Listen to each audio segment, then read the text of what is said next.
Hello, my name's Jocelyn. This video is about finding your classical tone.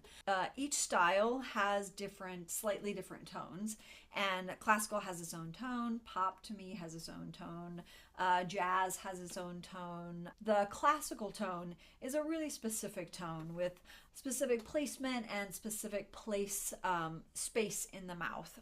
I was working with a student earlier today, and she has been singing for a long time, and she sings in a classical choir, mostly a straight tone choir, which we can talk about some other time. But a classical tone is a really specific tone, all about the soft palate. When I sing other styles, I have to have support. I have to even have space, but not the kind of space that I have to have in classical. In classical, I have to have this incredible soft palate lift to get the classical tone. So this is an exercise that specifically works on getting that soft palate lift. Let's take a note like G above C, middle C. Oh, oh, oh, oh. A couple things make it more of a classical tone. I'm putting vibrato on it, which tends to be classical, but if you are in a straight tone or an early music choir, a lot of times you do not have vibrato. You don't use very much vibrato. And if you are in an opera chorus, you use a lot of vibrato. So somewhere in the middle is probably legit classical.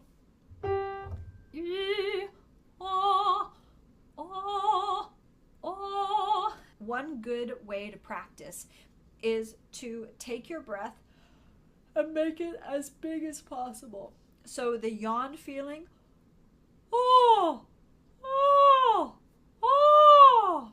The feeling of a yawn is very similar to the space that you need to sing classical music or to sing with a classical voice. So when you yawn, oh god, when you yawn, the back of your throat lifts. And if I show you the back of my throat, which is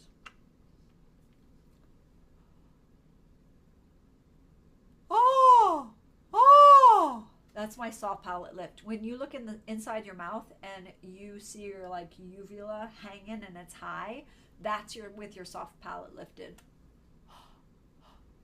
A lot of times when I breathe, it lifts to the back, and that's also a good thing because it's like lifting even more.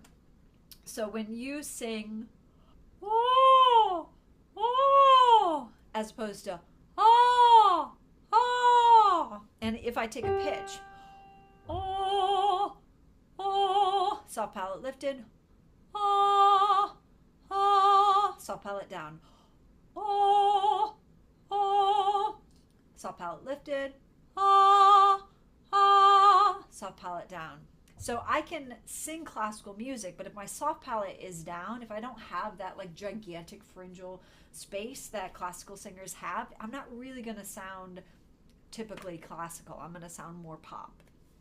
So the way to practice that is to try to take a silent yawn breath. Oh. And what I try to do is I try to imagine that my soft palate is lifting, and when I go to sing the note, I'm sort of closing over it. So the front of my mouth might get smaller, but the back of my mouth stays big. Oh, oh, oh, oh. And what you can do is you can sing it 4 times and then go up. Oh. Oh, oh, oh. And if you notice, I'm breathing in between each one, but I'm trying to do as silent of a breath as possible.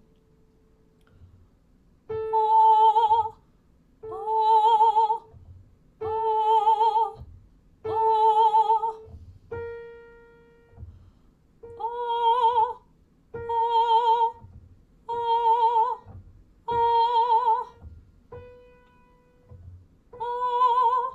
oh, oh. Let's go one more and then I'm going to talk.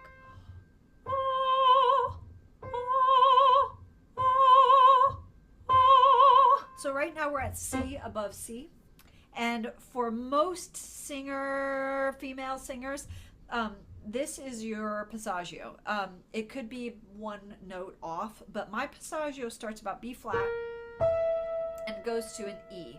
So when it comes to singing through your Passaggio, this is my biggest Passaggio like span. There are other Passaggios, but they tend to be smaller for me. So I start switching into my high voice in this Passaggio range, and I get ready so that by the time I hit this F, I'm like solidly into my high voice. And if this doesn't make sense to you, you don't have to worry that much about it for right now. We can talk about it some other time. But as I'm going up, we were just at a B flat, I think. No, we were at a C. To go through my Passaggio, my soft palate has to be extra, extra high. So what I have to do, going back to this C, I have to add a little bit of extra lift so that as I'm going through these other high notes, I can transition into my high voice.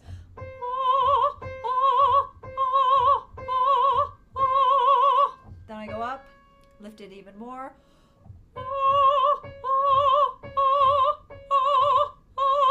And I don't have a ton of space. I maybe have a finger and a half. I don't really need 2 fingers at this point. I do need a relaxed tongue, and I do need to support. So the D's are like the defining note. If you haven't like transitioned into your, like really solidly into your Passaggio, by the time you get to a D, it's harder and harder to transition above it. So you really want to transition at a B flat, at a C, so that by the time you're in D is not an easy note to sing for most female singers. But once you're in it and you're in your Passaggio, it is easier. It is easier to sing once you have transitioned into your Passaggio. You've made that transition.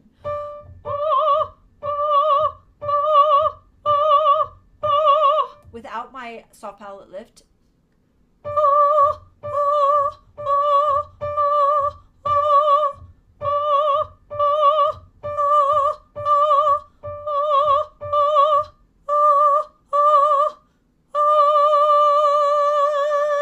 that's with it really down.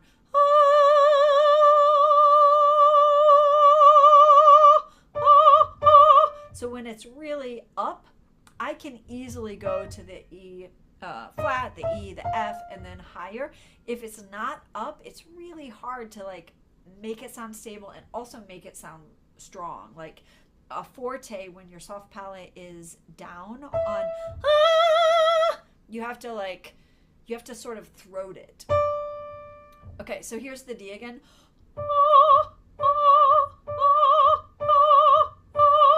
Then I'm going to go to E flat. I'm going to lift it even more if I can.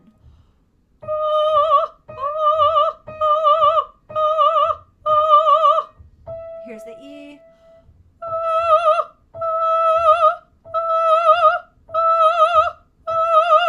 The E to me is the hardest note because it feels like I really want to go into my high voice, but I'm not quite there yet. And then the F is like, it feels good.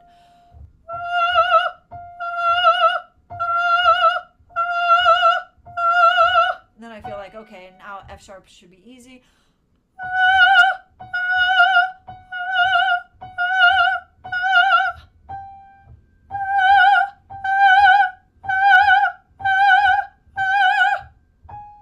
Let's go 2 more. This is G sharp.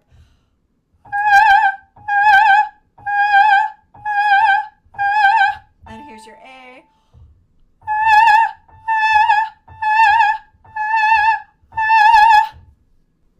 So just to recap, the name of the game when it comes to classical music is so much soft palate lift, like so much.